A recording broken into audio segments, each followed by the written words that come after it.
상 19장 18절부터 24절까지 라마 나요시라는 그 곳에서 하나님이 다윗을 지켜주시는 모습을 봅니다.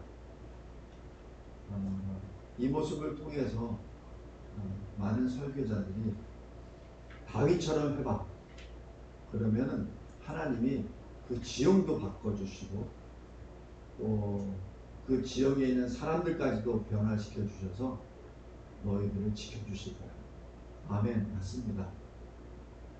네, 오늘은 그러한 면보다 다윗이 피할 수밖에 없었고, 그리고 라마 나요도 하나님이 지켜주신 장소였지만 영원한 장소가 아니라는 사실을 다시 한번 묵상하며, 하나님께서 다윗을 향하여 무엇을 요구하시는지 그것을 보기를 바랍니다. 그래서 하나님의 마음이, 하나님의 뜻이 피신하고 있는 다윗에게 무엇을 요구하시는지 그것을 보기를 바랍니다. 그냥 단편적으로 다윗처럼 믿어, 다윗처럼 하나님께 간구해, 그러면 세상도 이렇게 바꾸시고, 그런 차원도 있지만 다른 면에서 오늘 본문을 보겠습니다. 먼저 첫 번째 설교 요약한 1번에 보면 18절에 보면 다윗이 도피하여 라마로 갔습니다. 왜 라마로 갔죠? 그곳에 사무엘이 있습니다. 사무엘이 누구죠? 사울에게도 기름을 부어주셨고 다윗 자기에게도 기름을 부어준 사람이에요. 그래서 이 다윗은 지금 사실 답답한 마음으로 이 라마로 갔을 겁니다. 왜 답답하죠? 하나님이 나를 이렇게 인도해 주셨는데 왜 내가 도대체 무슨 잘못을 했어? 그러면서 하소연경, 하나님의 뜻이 어디에 있는지, 그리고 내가 장차 어떻게 살아야 되는지 아마 그것을 물어보는 유일한 의지 대상이 아마 사무엘이라고 생각합니다. 그래서 사무엘에게 나아가요. 그래서 사무엘에게 사울이 자기에게 행한 모든 것을 다 얘기합니다. 우리가 읽었었던 이 골리앗에서부터, 또 사울이 악령에 시달려서 막 할 때 다윗이 연주를 하잖아요. 그러면은 악령이 사라지고 또 사울이 평안을 가져요. 그러니까 골리앗도 없애고, 그런데 또 사울이 시기를 해서 자기를 또 죽이려고 하고, 또 그것도 모자라서 자기 딸 미갈까지도 자기가 주었는데, 이제 미갈을 통해서도 자기를 꼼짝 못하는 존재로 만들고, 그러다 나중에는 나를 죽이려고 하는 모든 것을 아마 다 얘기했을 겁니다. 그래서 여기 18절을 잘 보면은 다윗이 어떤 심정으로 사무엘에게 갔는지를 여기서 읽을 수 있습니다. 제가 다윗이라도 사무엘한테 가서 좀 하소연 좀 할 것 같아요. 왜냐하면 사무엘이 하나님의 말씀 직접 받은 사람입니다. 그래서 내가 지금 이런 길을 걸어가고 있습니다. 아마 이 사무엘에게 가서 한참 동안 넋두리도 하고 하소연도 하고 때로는 불평도 하고, 또 너무 답답하니까 왕이 나를 잡으려고 하는데 내가 도대체 이스라엘에서 어떻게 살 수 있습니까? 라고 간구도 하고 아마 그런 것을 다 했을 거예요. 이 사무엘은 어떻습니까? 사무엘도 실은 사실 그 문제에 대해서 자유한 자가 아닙니다. 하나님이 사무엘에게 이새의 아들에게 가서 내가 정한 그 아들에게 기름을 부으라고 했을 때 사무엘이 거기서 멈칫합니다. 하나님, 내가 만약에 기름 부으려고 이새에게 집에 가면은 사울이 저를 그냥 봐주겠습니다. 사울이 누굽니까? 그러니까 하나님이 가르쳐 주세요. 그냥 제사 드린 앞에, 그리고 그 자리에 이새를 치면 그럼 내가 알려줄게. 그래서 다윗을 기름 부은 그 역할을 했죠. 그것이 지금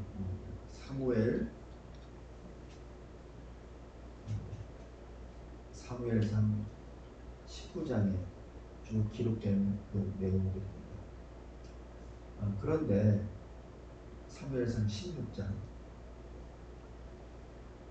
근데 이 다윗이 자기에게 와서 지금 그런 일들을 쭉 얘기하니까 지금 사무엘도 사실 이 문제가 영 해결이 안 된 거예요.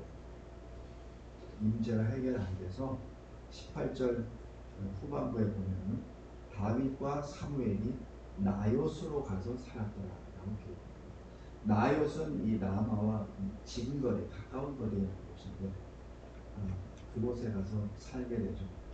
그러니까 이 사무엘이 다윗을 지금 보호해 주는 차원에서 먼저 같이 가게 된 것입니다. 근데 이것이 어떻게 은밀하게 될 수 있겠습니까? 왕에게 보고가 됐죠. 이제 사울이 이 다윗을 체포하라고 전령을 보냅니다. 여기서 군대라고 표현을 안 하고 전령이라고 표현하는 것은 사무엘이 있기 때문에 그런 표현을 한 것으로 짐작이 됩니다. 아무리 사무엘이 군사력이 없다 하더라도 하나님의 사람입니다. 그리고 자기를 왕으로 기름 부어준 사람입니다. 그리고 정작 사울이 왕이 되는데 사실 사무엘이 역할이 1번이었거든요. 그래서 감히 사울이 군사를 보냈다고 표현하고 전령을 보냈다 이렇게 표현합니다. 그런데 여기서 일이 벌어지죠. 이 전령들이 가고 난 다음에 가서 예언을 하고 납니다. 그러니까 다윗을 체포해야 될 사람이 예언할 때 무슨 예언을 했겠습니까? 하나님의 말씀을 예언했겠죠. 하나님은 무슨 말씀을 했겠습니까? 사울은 내 왕이 아니다. 다음 왕은 다윗이다. 다윗을 통하여 내가 이스라엘 나라를 온전하게 세울 것이다. 그의 보좌가 영원하다. 그거 말씀 아니에요. 그것이 하나님이 다윗과 주신 그 말씀 아니에요. 그죠? 사무엘을 통해서 앞으로 일어날 일. 그러니까 여기서 예언을 했다는 그 내용에 대해서는 언급은 없으나 지금 이 당시에 무슨 예언을 했겠습니까? 그러니까 다윗을 잡을 수가 없죠. 그러니까 다시 사울이 또 보내죠. 또 예언을 하라고 세 차례를 거듭합니다. 그러자 이제 사울이 자기가 직접 나왔죠. 그런데 여기서 사울이 갈 때 무슨 일까지 보면 22절에 사울도 큰 우물에 도착하여 사무엘과 사울이 어디 있느냐? 라마 나요스에 있나이다 라고 하니까 이때 23절에 라마 나요스로 갔습니다. 그런데 하나님의 영이 사울에게 있다. 그래서 전에 전령들은 그냥 예언만 했었는데 이 사울은 24절에 옷을 벗습니다. 옷을 번다는 게 굉장히 시사한 바가 커요. 성령의 뜨거운 그 영을 받아서 더워서 벗었다는 것도 있지만 자기 스스로 이제는 왕이 아니라는 것을 자기 스스로 천명하는 묘사 표시가 됩니다. 예언의 내용이 바로 그런 내용이거든요. 그러니까 이 사울이 그 예언의 영을 받고 난 다음에는 그냥 그대로 행해버립니다. 자기가 하고 싶지 않아도. 그리고 사무엘 앞에서 예언을 합니다. 무슨 예언을 하겠습니까? 아까 제가 말씀드렸던 그 내용이죠. 그러니까 하나님이 주신 말씀은 사무엘 앞에서 말하게 되죠. 그리고 하루 밤낮을 벗은 몸으로 누워버립니다. 그러니까 다윗을 체포하러 갔었던 사울이 체포는커녕 아예 들어 누워버리죠. 옷도 벗어버리고 자기 말이 아니라 하나님의 말을 해버리죠. 그리고 하나님의 말에는 사울 너는 더 이상 이스라엘 왕이 아니야. 이스라엘의 왕은 다윗이야. 다윗을 통하여 내가 뜻을 다 이루리라. 그 말씀입니다. 성도 여러분, 지금 스스로 자기가 그런 말을 하고 있습니다. 오늘 이 본문 내용을 통해서 여러 가지 하나님의 마음을 봤는데 첫 번째는 다윗에게 큰 위로와 언약과 확신과 그리고 안식처를 허락하십니다. 두려워 떨던 그 다윗이 모든 것을 봤잖아요. 모든 것을 자기 눈으로 봤잖아요. 하나님이 살아계시는구나. 하나님이 왕을 세우시기도 하고 왕을 폐하시기도 합니다. 그리고 아무리 인간이 왕의 권세를 가졌다 하더라도 하나님 앞에서는 아무 힘을 쓸 수 없는 것이구나 라는 것을 여기서 보게 됩니다. 하나님의 절대 주권을 여기서 보게 되죠. 다른 얘기로 하나님의 영광을 보게 됩니다. 무엇을 통해서? 사울의 행위로. 사울이 옷을 벗어버립니다. 사무엘 앞에 하나님의 말씀을 선포하고 밤낮을 그냥 불어넣어버립니다. 멀쩡한 사람이 그렇게 되는 것을 봤죠. 두 번째, 사람은 영원한 피신처가 될 수 없습니다. 당대 사무엘이 다윗에게는 유일한 피신처였습니다. 오늘 여기 19장을 끝으로 다윗이 20장 1절 보세요. 다윗이 라마 나요에서 도망하여라고 하죠. 그러니까 라마 나요에 더 이상 있을 수 없게 되는 겁니다. 어디로 갔죠? 요나단. 요나단 누구예요? 사울의 아들이죠. 다시 얘기해서 사울의 세자입니다. 우리 식으로 표현합니다. 다윗이 요나단에 가서 또 하소연을 하죠. 내가 도대체 뭘 잘못했길래. 지금 이 다윗은 사무엘에 가서 하소연을 했고 이제 요나단에 가서 또 하소연을 합니다. 근데 요나단도 하나님의 사람이거든요. 그래서 하나님의 사람이 이렇게 말합니다. 다윗과 같이 언약을 맺습니다. 여기 20장 9절 보세요. 요나단이 이르되 이 일이 결코 너에게 일어나지 아니하리라. 내 아버지께서 너를 해치려 확실히 결심한 줄 알면 내가 너에게 와서 그것을 너에게 이르지 아니하겠느냐라고 하면서 이 시간을 가지고 아버지에게 다시 확인을 하죠. 그러자 여기 이 31절 보세요. 사울이 요나단에게 이런 말을 합니다. 이새의 아들이 땅에 사는 동안은 너와 너희 나라가 든든히 서지 못하리라. 지금 알고 있는 겁니다. 사울은 이미 자기가 예언을 했어요. 그래서 자기가 이미 이스라엘의 왕이 될 수 없다는 걸 알 수 있습니다. 그러니까 지금 자기 아들 세자 요나단까지 다시 해서 다윗이 살아있는 동안은 너도 왕이 될 수 없어 라고 그의 마음을 살짝 꼬드기죠. 그런즉 이제 사람을 보내어 그를 내게로 끌어오라. 그는 죽어야 할 자이니라 라고 이 세상의 방법으로 그렇게 말합니다. 근데 요나단은 사울과 달라요. 하나님을 경외하는 사람입니다. 그래서 42절 보면 요나단이 다윗과 같이 이렇게 맹세를 합니다. 여호와께서 영원히 나와 너 사이에 계시고 내 자손과 너의 자손 사이에 계시리라. 그래서 요나단은 불신자 사울의 아들이지만 사울과 전혀 다른 하나님의 사람입니다. 다윗도 요나단에게 하소연했습니다. 사무엘에 의해서. 그러나 더 이상 요나단과 같이 있을 수가 없습니다. 그래서 떠나죠. 그리고 다윗이 어디로 가죠? 21장입니다. 노브로 갑니다. 거기 제사장 아히멜렉을 만나죠. 먹을 것이 없고 그 다음에 뭐 칼도 없고 그래서 그 아히멜렉에게 또 진설병을 받고 그리고 이 골리앗의 칼을 가지고 나옵니다. 그런데 문제는 22장에 사울이 그것을 알고 노베 제사장 85명을 도륙을 해버리죠. 그래서 어떻게 됩니까? 다윗의 심정은 어떻게 됩니까? 자기 때문에 노 제사장 85명이 살해를 당했잖아요. 살육을 당했잖아요. 그러니까 다윗은 더 이상 어디 갈 데가 없는 겁니다.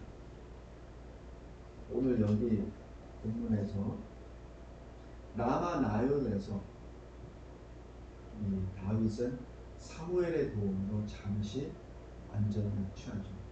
그러나 더 이상 거기에 있을 수 없어서 나름대로 다윗이 생각하는 사람들을 찾아갑니다.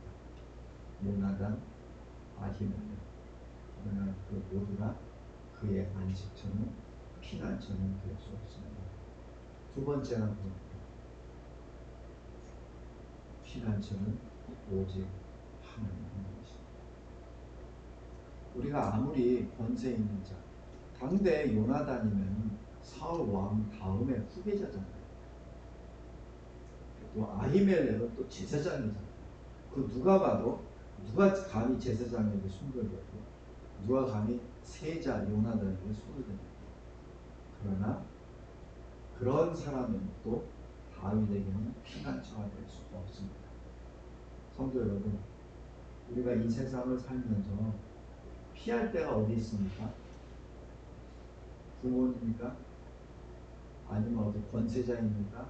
아니면 돈이 많은 어떤 재력가입니까? 아닙니다. 하나님입니다. 오직 하나님만 바라보시기 바랍니다. 셋째로, 그러면 하나님은 도대체 다윗에게 무엇을 요구하시는 것입니까? 하나님은 당대 사람들을 찾아다니는 것보다 하나님이 예비하신 광야로 나아가는 거죠.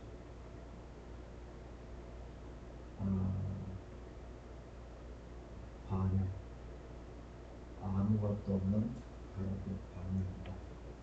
우리 마태복음 4장을 보세요.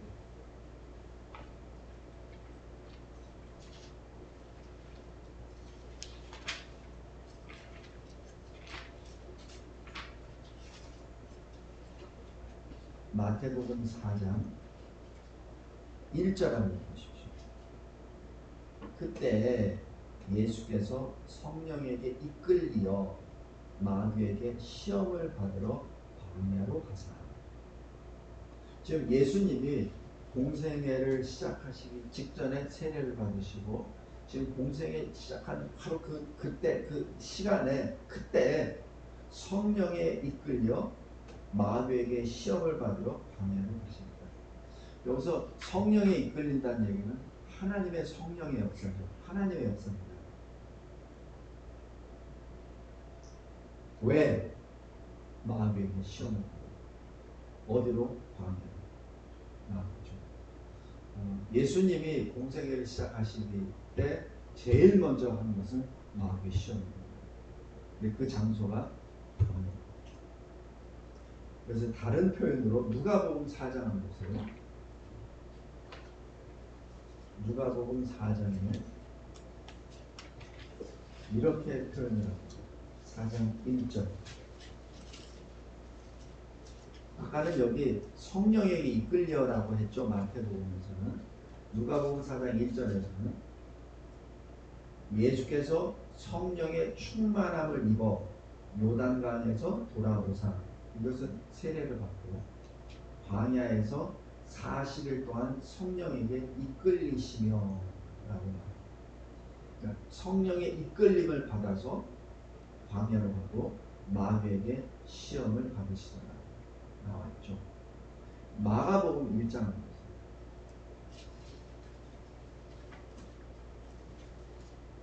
마가복음 1장 12절 보면 이렇게 표현을 합니다. 성령이 곧 예수를 광야로 몰아내신다.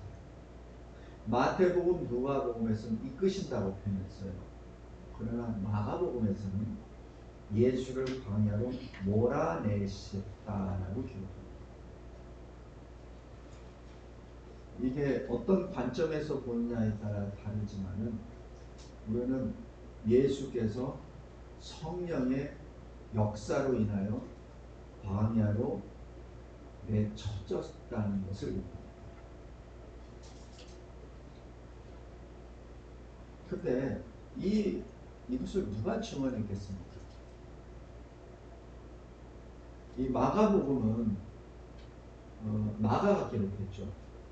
근데 마가가 늘 함께 동행했던 사람이 누구냐면 베드로입니다.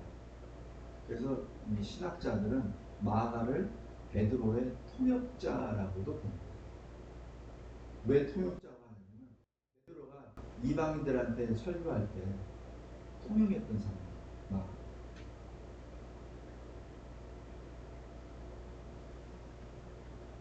그러니까 통역했던 그 마가가 하나씩 그 통역을 하면서 마가의 설교를 마음에 담았죠. 그리고 그 내용을 설교도 전했고 통역도 하고, 그리고 때에 따라서는 마가가 그걸 또 전하기도 했죠. 근데 왜 마태복음과 누가복음에 기록된 것처럼 이끌었다라는 표현을 안 하고 몰아내셨다라고 얘기합니까? 이건 누구의 증언입니까? 이 증언을 하실 수 있는 사람은 딱 한 분입니다. 예수님이십니다. 그죠? 그러니까 예수님도 이 광야로 가실 때 마치 광야로 성령이 몰아내셨다라는 표현까지 들어가 버립니다.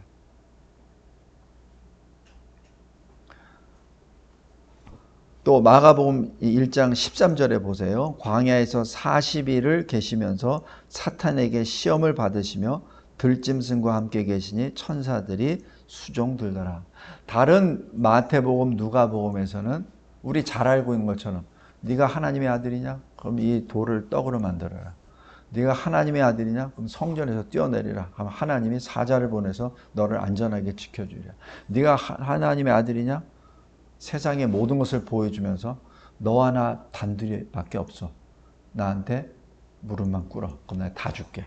왜냐면 이거 다 내 거거든. 거짓말이죠.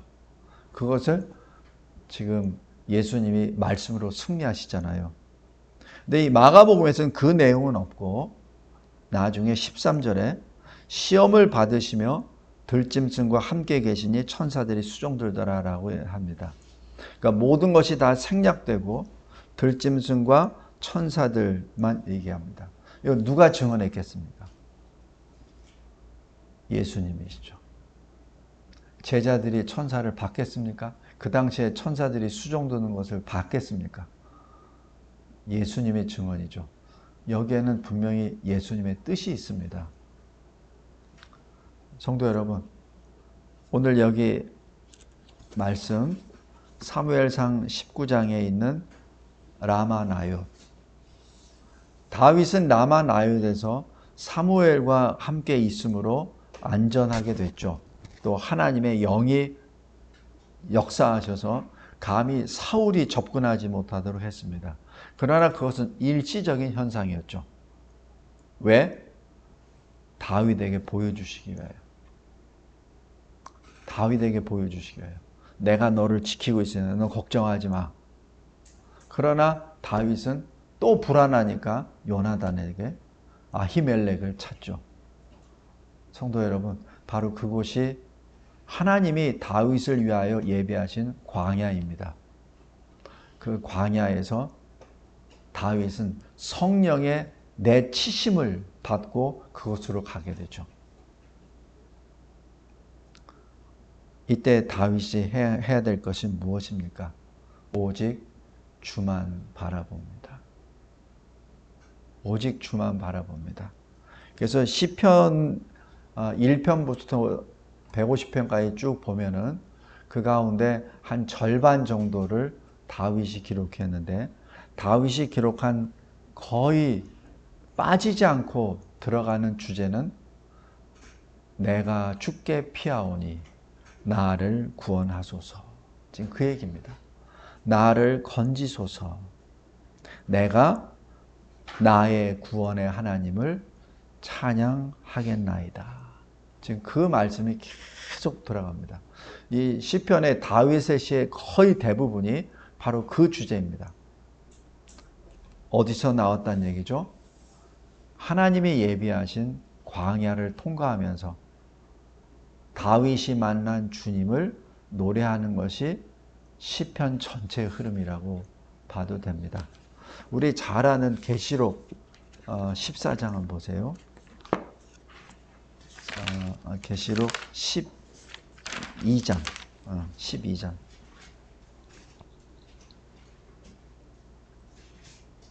12장 6절 보십시오. 그 여자가 광야로 도망하매 거기서 1260일 동안 그를 양육하기 위하여 하나님께서 예비하신 곳이 있더라. 이 광야는 정한 길이 있고 그 목적은 양육을 받기 위함입니다. 하나님이 양육하시기 위하여 하나님이 예비하신 곳이라고 했습니다.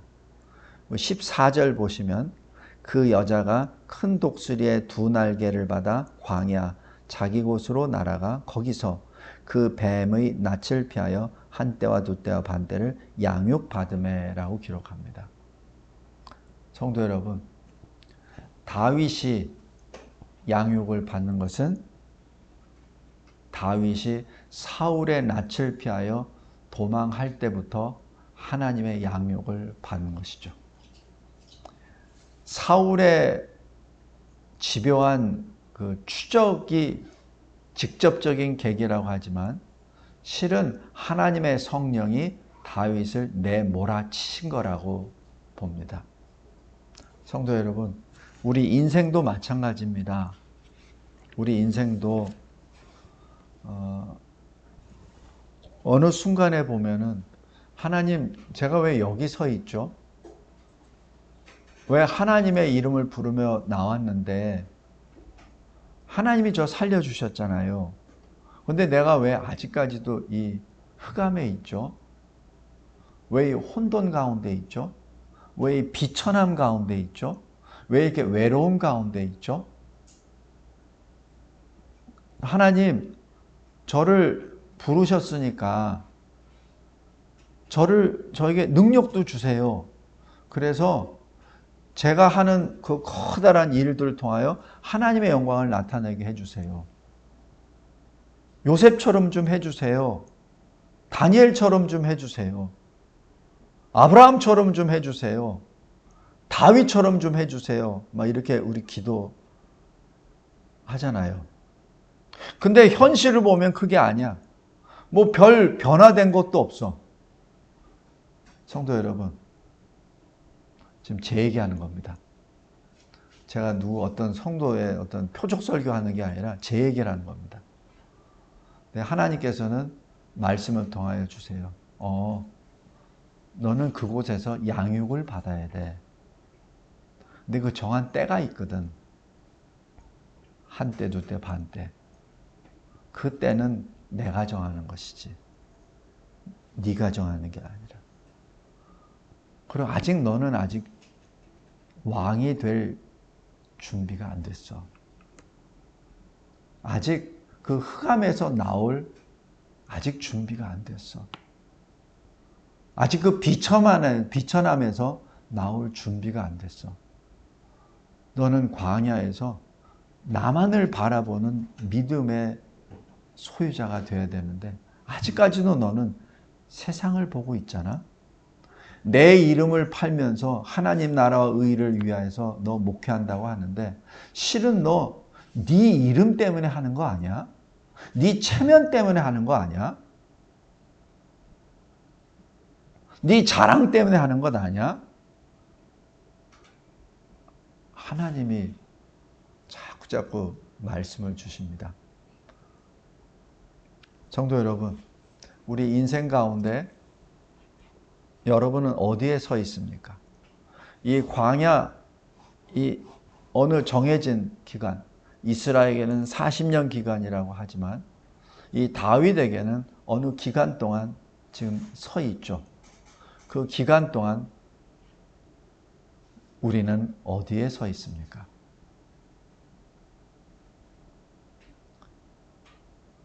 어디에 서 있든지 변함없는 것은 사람은 신뢰의 대상이 아니라는 것. 설사 사무엘이라 하더라도. 여기 사무엘상 25장 보세요. 25장 1절에 이렇게 기록합니다. 사무엘이 죽음에. 사울에게 어쩌 보면 커다란 기둥이 될 만한 인물이지만 사무엘도 죽습니다. 사무엘도 다윗을 지켜주지 못합니다. 요나단도 마찬가지. 그 누구도 다윗을 지켜줄 수 없습니다. 그래서 이 다윗의 시에 그 많이 나오는 것, 여호와는 나의 반석이시오, 여호와는 나의 산성이시오, 여호와는 나의 요새이시오, 여호와는 나의 피난처시오. 그렇게 부르짖는 이유가 거기에 있습니다. 공부를 하든 시험을 준비하든 취업을 하든 직장에 있든 아니면 기업을 하든 아니면 가정을 위하여 기도하든 아니면 우리 각자 자기 인생에 대하여 기도하든 사람의 이름을 불러서 될 일은 아무것도 없다는 것을 오늘 본문을 통하여 다시 한번 마음에 새기기 바랍니다. 오직 주님만을 바라보며 나아가시는 저와 여러분이 되시기를 주 예수 그리스도의 이름으로 간절히 기도합니다.